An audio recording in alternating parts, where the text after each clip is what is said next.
Frères et sœurs, mes chers amis internautes, bonjour et bienvenue à l'église protestante évangélique Philadelphie. Ici votre bien-aimé pasteur Célestin Zouga. J'ai la joie de partager la parole de Dieu avec vous aujourd'hui. Mes chers amis internautes et mes frères et sœurs en présentiel. Mes chers amis internautes, frères et sœurs, vous qui subissez actuellement une injustice visible et invisible et qui criez à l'Éternel comme moi, nuit et jour, rassurez-vous que l'Éternel fera retomber sur ceux qui vous maltraitent, sur ceux qui vous persécutent et sur ceux qui violent vos droits, leurs iniquités et leur méchanceté. Mais bien aimés dans le Seigneur, c'est écrit dans la parole de Dieu. Le Seigneur accomplira sa parole. Mais bien aimés dans le Seigneur, alors ne vous inquiétez plus, continuez de crier à l'Éternel de jour comme de nuit, comme moi, et vous verrez la gloire de Dieu de justice s'accomplir un jour dans votre vie. Il y aura, mes bien aimés dans le Seigneur, un tout à coup dans votre vie, mes bien aimés dans le Seigneur. Mes chers amis internautes, frères et sœurs, Dieu sait rendre justice. Ne vous y trompez pas. Dans l'histoire, Dieu a rendu justice à des hommes et des femmes dont nous lisons les témoignages dans la Bible. Au rang de ces personnes bien-aimées, nous pouvons citer Daniel. Daniel a refusé de se soumettre à un décret inique, lui interdisant de servir son Dieu pendant 30 jours. Et Daniel s'était retrouvé dans la fosse au lion à cause de la jalousie de ses collègues de travail. Oh frère et ma soeur, peut-être que ce matin, vous vous êtes retrouvés dans une fosse au lion, mes bien-aimés dans le Seigneur, à cause de la jalousie de ceux qui sont autour de vous. Dieu vous rendra justice. Ne vous inquiétez pas, mon frère et ma soeur. Dieu a rendu justice à Daniel dans cette situation en le délivrant de la fosse au lion. Mais les personnes jalouses de Daniel ainsi que leurs familles ont été dévorées par les lions à leur entrée, mes bien-aimés dans le Seigneur, dans la même fosse au lion. On lit cette histoire dans Daniel chapitre 6 que je vous invite à lire chez vous. Dieu a rendu justice à Daniel en retournant la situation, mes bien-aimés dans le Seigneur. Mes chers amis internautes, frères et sœurs, aujourd'hui, peut-être que vos ennemis sont en train de préparer une fosse au lion pour vous y jeter. Ne vous inquiétez pas. Rappelez-vous de cette histoire de Daniel. Priez, mes bien-aimés, afin que vos ennemis eux-mêmes se retrouvent dans la fosse au lion qu'ils ont eux-mêmes creusée. La Bible déclare en Proverbe chapitre 26, verset 27 que celui qui creuse une fosse, il tombe. Et la pierre revient sur celui qui la roule. Alors, courage, mes bien-aimés dans le Seigneur. Nos ennemis tomberont dans la fosse qu'ils ont eux-mêmes creusée parce que nous marchons avec le Dieu de justice. Et c'est le Dieu de justice qui vous rendra justice, mes bien-aimés dans le Seigneur. Dieu sait rendre justice, mes bien-aimés. Mes chers amis, Dieu a aussi rendu justice dans l'histoire à un homme appelé Mardoché, le cousin et le père adoptif de la reine Esther. Alors que Aman projetait de prendre Mardoché sur le bois infâme qu'il avait préparé lui-même chez lui, la Bible déclare en Esther chapitre 7 verset 10 que l'on pendit Aman au bois qu'il avait préparé pour Mardoché chez lui et la colère du roi s'apaisa. Voilà la justice de Dieu obtenue après le jeûne Esther de 3 jours, la puissance de la prière du juste. Mon frère, ma soeur, mes chers amis internautes, le même Dieu nous rendra aussi justice en renversant la situation que nos ennemis préparent chaque jour pour nous, mes chers amis internautes. La clé du succès de la reine Esther ici est la prière et le jeûne.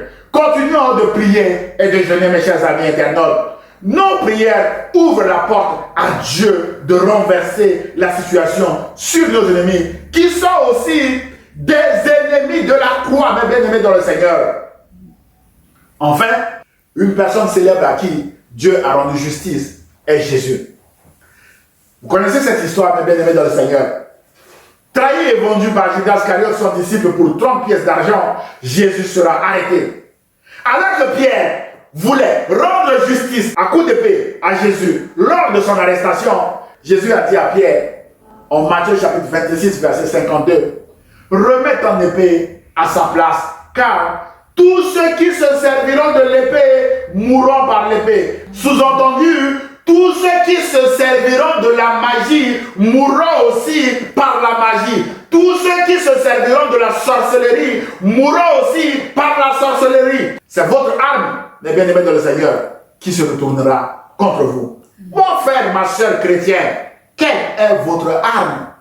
Ce message vise à vous encourager à avoir une seule arme.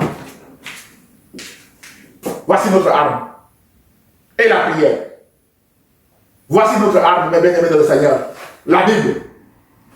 Mes chers amis, internautes, frères et sœurs, Jésus s'était remis à la justice de son Père en déclarant à ses bourreaux, en Luc chapitre 22, verset 53, « J'étais tous les jours avec vous dans le temple et vous n'avez pas mis la main sur moi, mais cette heure-ci est à vous, puissance des ténèbres. Agissez maintenant. » Mes chers amis internautes, les puissances des ténèbres ont effectivement agi cette nuit-là. Jésus a été arrêté injustement. Jésus a été condamné à mort injustement. Cette nuit-là est crucifié également injustement. Mais l'histoire a retenu que Jésus-Christ a triomphé de la mort et de toute domination et est ressuscité vainqueur. Et Judas Iscariote, le traître, est parti se pendre. C'est le prix du sang innocent, la mort éternelle. Dieu a retourné le mal de la croix contre le mal.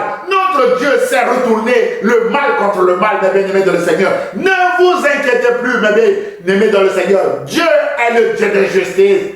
Mes chers amis internautes, frères et sœurs, dans le procès qui l'a conduit à la croix, Jésus a gardé le silence devant le souverain sacrificateur. Matthieu chapitre 26, verset 63. Jésus a gardé le silence devant Ponce Pilate. Matthieu chapitre 27, verset 14.